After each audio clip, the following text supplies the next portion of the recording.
And hello, this is Cynthia Sue Larson talking with you today about this book called Contact Modalities by Grant Cameron, and the subtitle is The Keys to the Universe. This book is phenomenal, not just because it talks about different ways that people are noticing UFO experiences have something in common with other experiences, which they totally do. They bring us into a state of awareness that consciousness seems to be playing an important role in the nature of reality itself.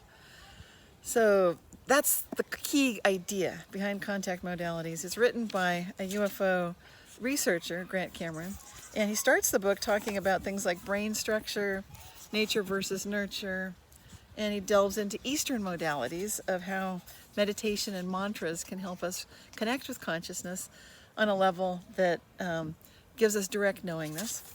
There are tons, like literally dozens, this is 2 more pages of table of contents showing that there are mechanical contact modalities, secular modalities, religious modalities, chemically induced modalities, medical modalities, recreational, and so on and so forth.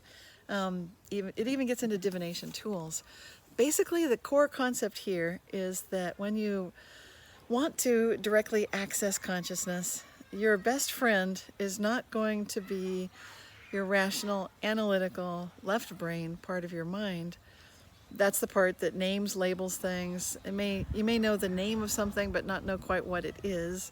Like you know that there's a word gravity, you know it means things fall out of a tree, an apple would fall and hit the ground, not the other way around.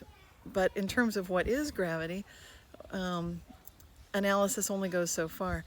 At some level, for everything that we do, whether it's scientific discovery, music, art, or any kind of direct knowingness, we actually depend on the right brain consciousness. And that right brain consciousness is the part that has intuition, and that's why in order to access that, once we humans have become so accustomed to working primarily with our left brain way of thinking, that's what our schools are mostly about.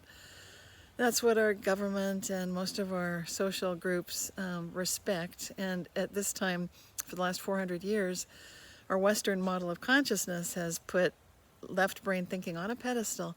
If you want to find ways to get out of that and break free, then you might be looking for the kind of tools that are in this book. And I love the way that it gets into the concept that little children often don't have the kind of egos that we develop as we get older.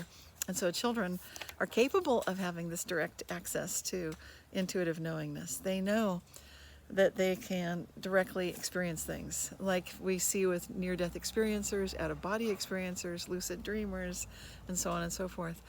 So if you're looking for the kind of book that can show you ways, hopefully there'd be 1 or 2 in here that might work for you, Contact Modalities is fantastic. I do recommend it.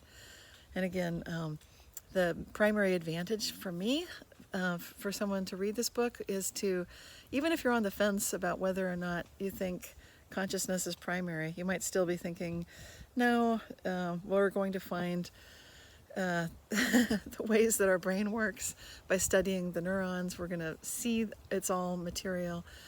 I'd like you to keep an open mind about that and give the book a try.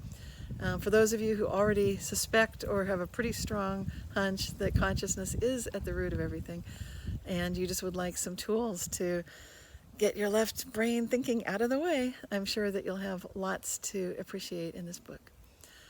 So until next time, this has been Cynthia Sue Larson with RealityShifters.com. Hope you keep asking my favorite question, how good can it get? Thank you.